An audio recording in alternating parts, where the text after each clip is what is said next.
In the last episode of the Fiorentina Career Mode, we kicked off Season 4 by signing fellow Serie A player Rodrigo De Paul, top Italian striker Moise Kean, and free agent Federico De Marco. We finished top of our Champions League group stage and received a surprise offer to become head coach of the Italy national team. Hey, what's going on everyone? Flick here, and welcome back to another episode of our FIFA 21 Fiorentina Career Mode. This is episode number 8, where we'll be completing the second half of season 4, and what a season this could potentially be. We find ourselves second place in Serie A, still in the running for the League Cup, and we've successfully progressed from the group stage of Champions League into the knockouts as we match up against Leverkusen. As we are in the running for the treble and have become one of Europe's top sides, I think some upgrades to the squad are necessary. Don't get me wrong, this selection of players have performed well above their rating and they've gotten us this far. As we are in the later stages of this career mode, it just makes sense to use whatever remaining transfer balance we have and also feature players that have started to hit their stride. After reviewing the comments, y'all want to see our homegrown talent Romano featured more often, so he's going to slot in at the right mid / right wing position, replacing Maffeo. This does make us a bit weaker defensively, but I'm going to adjust some of our instructions in game to have our wingers come back on defense so we can still keep that defensive shape. That just leaves one area for us to improve, that being the central center back position. Rugani was one of the most realistic transfers of this career mode so far, but it's time for him to shift from a first team player to more of a rotational role. Incorporating your feedback is always going to be an important part of these career modes, and if you are enjoying this Fiorentina save, make sure to leave a like on the video and subscribe to the channel if you are new. With that said, I did want to sign another Italian center back to our squad. There's not too many high potential Italian defenders in FIFA 21, unfortunately, but Alessandro Bastoni has made the transfer from Inter to Valencia. He's a product of the Atalanta Youth Academy system, so while Inter is one of his former clubs, now that he's made the transfer away, I think he would be okay making the return back to Serie A as we are competing for the title. A solid player indeed, and we're going to utilize a player swap deal for this transfer, including one of our own center backs, Rasmussen, as part of this deal. 65 million plus Rasmussen was the final deal. Obviously, that's more than we had in our transfer balance to start the window with, so we had to consider some of these offers for our own players. Polgar is a great example of that. You can see in this list of transfers that we made that he left for Lazio for 15 million. Biraghi, another player that used to be part of our first team, but has now shifted to our reserves. He'll be headed to RB Salzburg for 6.2 million. And one final transfer was for one of our youth academy players, Sadami, heading to another Serie A club in Spezia out on loan. For the third consecutive transfer window, we have broken into the top 5, and I think this is the second consecutive window where we were the top spenders in Serie A. 65 million spent. Realistically, that number should be closer to 80 million because we also had a player swap deal in that transfer. Inter had the second most cash flow, but it was mostly from players leaving the club, as Luis Alberto headed out for 63.4 million. The Mexican striker Macias left Parma for 61.7 million. Juventus with their fair share of transfers, Calvert-Lewin joining the squad, Alexandro and Costa leaving. And finally, we've got Torino, who were also in the net positive, more players leaving the club than joining. 3 new scouting networks is set up, and we've got a heavy Italian influence for this episode. Of course, keeping our original scouts in Italy for 6 months looking for any type of player. And over the years, there have been some talented Aussies that have left their stamp on European football. But this final scouting network is one close to home for me. I completely forgot that Mario Gomez played at Fiorentina for a small portion of his career, maybe not his most notable club and the one that he had his peak form at, but we'll be establishing a network in Germany for 6 months looking for a physically strong player. Couple of development plan changes. Bastoni does qualify for the stopper dead plan due to his high defensive work rates. Good news there is he improves his pace, defending, and physical attributes. Amrabat will be shifting back to the balanced dead plan.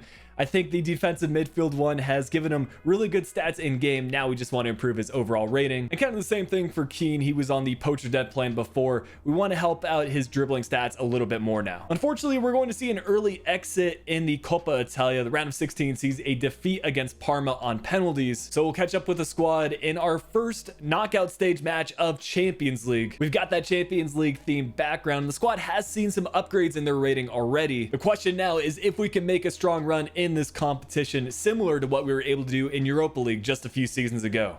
Champions League round of 16, and it's an interesting Leverkusen squad that we match up against. They've been busy in the transfer window, signing some high potential players like Koopmeiners at right center back, but also adding some veteran leadership. Koke captaining the side, Griezmann and Jimenez looking to score some goals. Just to show how good this Leverkusen team is, they did manage to win their home fixture 1-0 on the simulation. But we've already seen some incredible comebacks at our home ground. We'll need to get another one here and rely on our own stars to lead us to victory. It took all of 9 minutes for us to get the first highlight. Romano getting involved in the build-up play straight away, playing through Vlahovic, and on his weak foot, able to find the side netting, giving us the early advantage and drawing us level on aggregate. Nice look at the replay here. Takes a great touch, and we've seen how clinical Vlahovic can be for us. And also for Fiorentina IRL, I saw in a friendly that he scored multiple goals, 7 to be exact, which is going to garner more and more interest from some of the top clubs in Europe as they look to land the Serbian striker's signature. But bad news for our opponent, as Bailey will go down with an injury, forcing him to leave the match. It wasn't a reckless challenge by any means, but you hate to see this sort of thing. We'll try to regroup though after that stop and play, as Keane gets played through. 21st minute now,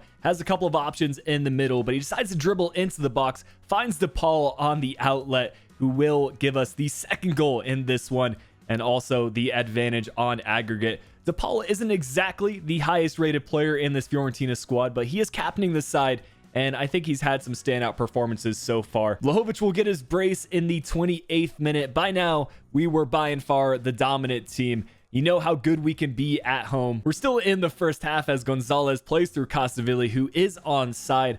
Options for the cross here. Vlahovic has scored a lot of header goals in recent episodes. Nearly gets another one there, as Bayer Leverkusen finally gets a chance of their own. It's Diaby from the left side, dribbling inside the box, and it's going to be a penalty kick. Martinez Cuarta, one of our most experienced center backs, hasn't given up a lot of fouls inside the box, but he will here as Jimenez steps up to take it. Slight stutter, and will slide it off to the right. No way that Dromgoski can get gloves to that one, as Leverkusen try to make it more interesting. One thing I've liked about this Fiorentina squad in Season 4 is our tenacity to score more and more goals. Moise Kean has become one of my favorite strikers this year. Even though we've only had him for this season, he's made an immediate impact, giving us that late goal just before the close of the first half. Good finesse shot to get by Hradecki, and honestly, that's going to make all the difference as we get into the next 45 minutes.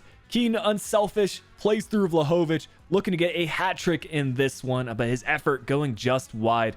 It's Keane again, playing through Gonzalez, who's going to play back to Keane. Already confident from scoring his first goal, he'll go with another finesse shot effort off the post and in. A beautiful goal to make it 5, and that is a brace for both of our strikers.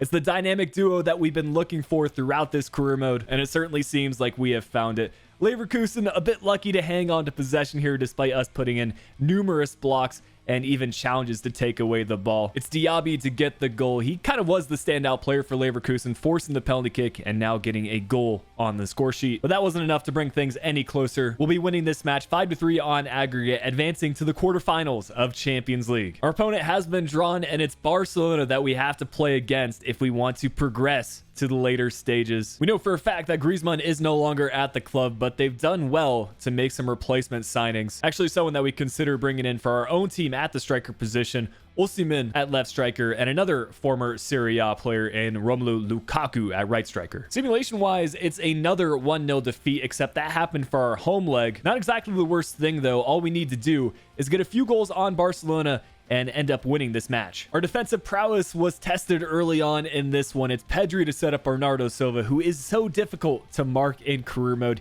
He's got the precise dribbles, and Pedri nearly gets the go-ahead goal for Barcelona. It's a fantastic block from Isco. Of course, he's got a lot of experience playing against Barcelona, so we needed him to step up here. It's Moise Kean trying to respond in the 42nd minute. I think looking back, probably should have sent in more of an aerial cross there and given our strikers a chance. Lukaku into Bernardo Silva. Just some 1-2 play between the attackers, and it's only so long that we can mark the Portuguese winger, as he gives Barcelona the advantage in this one, doubling their lead on aggregate, which means it's time for us to make a change. Bonaventura has scored some crucial goals in this career mode, and although he's getting older, we need for him to put in a strong 20 to 30 minutes and try to make this match close again. Keane with a great dribble to set up the finesse shot effort on his right foot. It worked out for him well against Bayer Leverkusen, but I don't know about this miss. You expect more from a striker that's approaching a 90 rating. And had we scored that goal, this would have been an entirely different match. We had to go all out attack at this point, and it's Victor Osimhen that gives Barcelona a second goal and pretty much seals the deal for them to reach the semi-final of Champions League. Had we had an easier matchup, it would have been nice to play against Barcelona at a later point. Maybe we could have had some more confidence, because I think this team is good enough to have won Champions League. Even some of our substitute players like Kouame weren't giving up on this match as they get a late goal. But in order to win this competition, you need some luck on your side. We didn't have that in this fixture, and unfortunately, we will be bowing out of European competitions once again. Which does mean that the rest of this episode's gameplay will be devoted to Serie A, which is developing into a very exciting finish.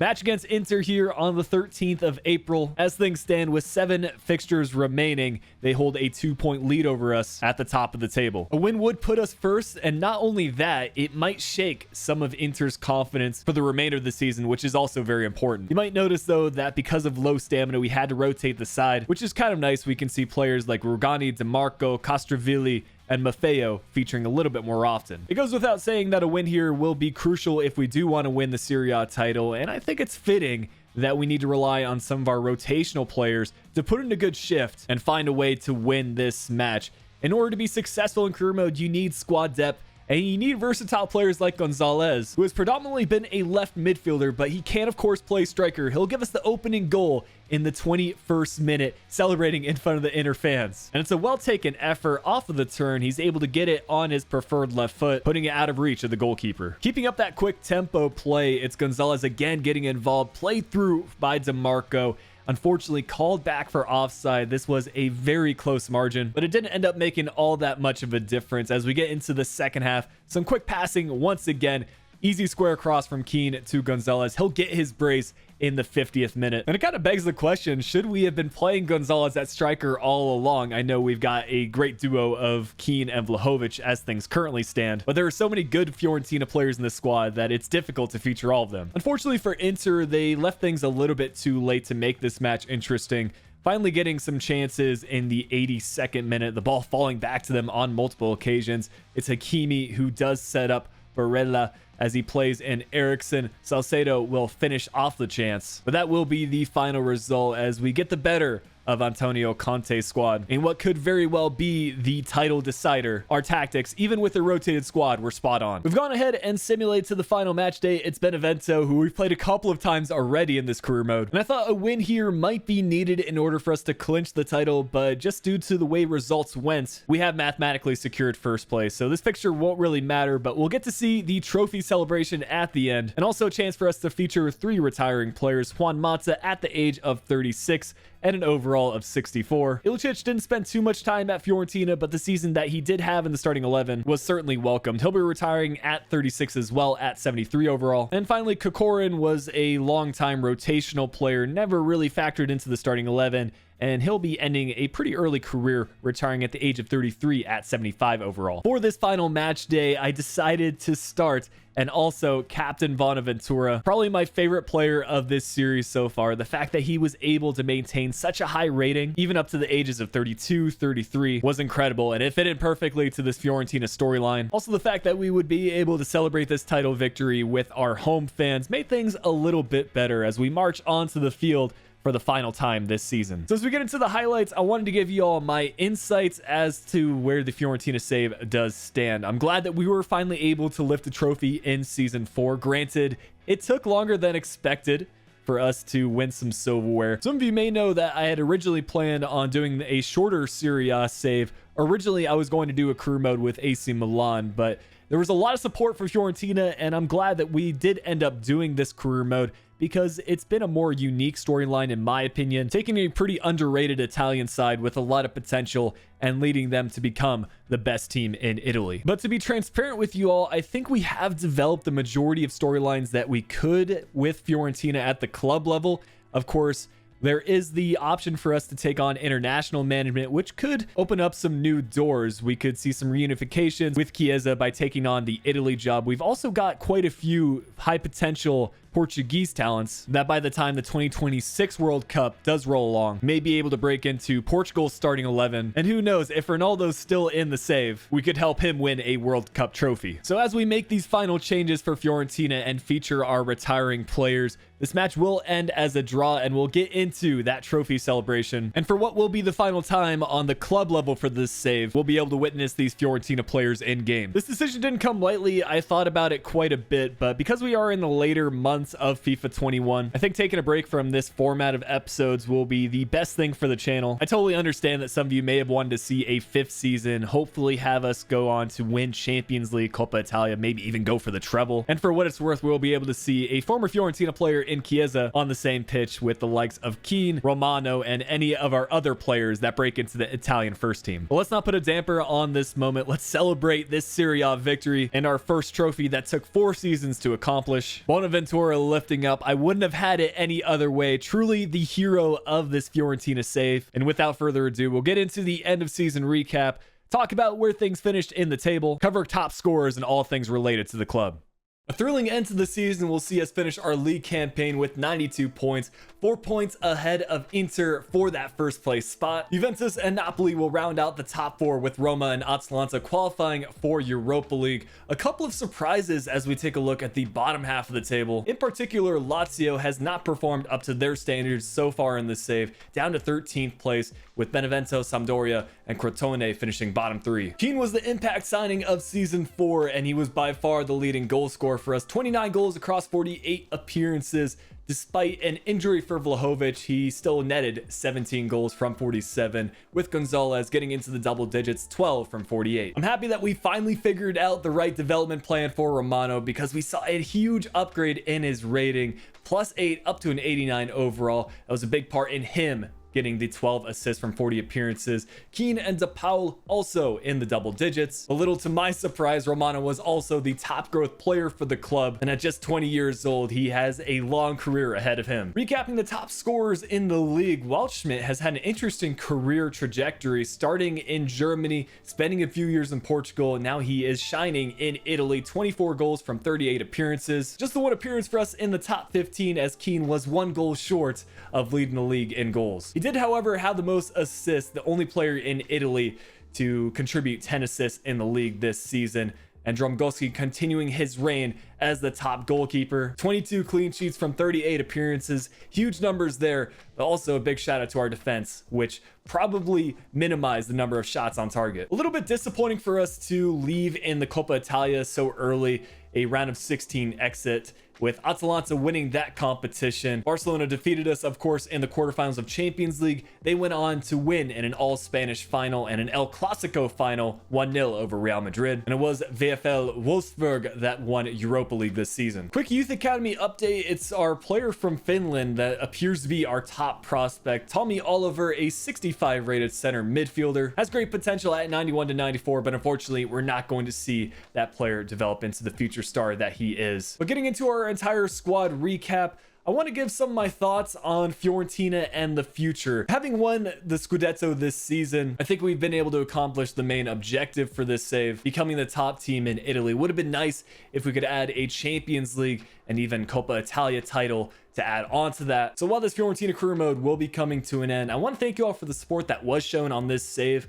I didn't think this save in Italy would be as successful as it was, but I think we developed some great storylines, and it has made for one of my favorite career modes this year. Here is a final look at the Fiorentina squad. A good mixture of youth and experience, and I'm glad we were able to get original Fiorentina players like Dromgoski, Milenkovic, and Vlahovic to those upper 80 ratings, along with our homegrown talent Romano. But in the last episode, I asked if we should take on this Italy job. Our objective for Italy in this upcoming European Championship is to just reach the final, but of course, I'm looking to win the entire competition.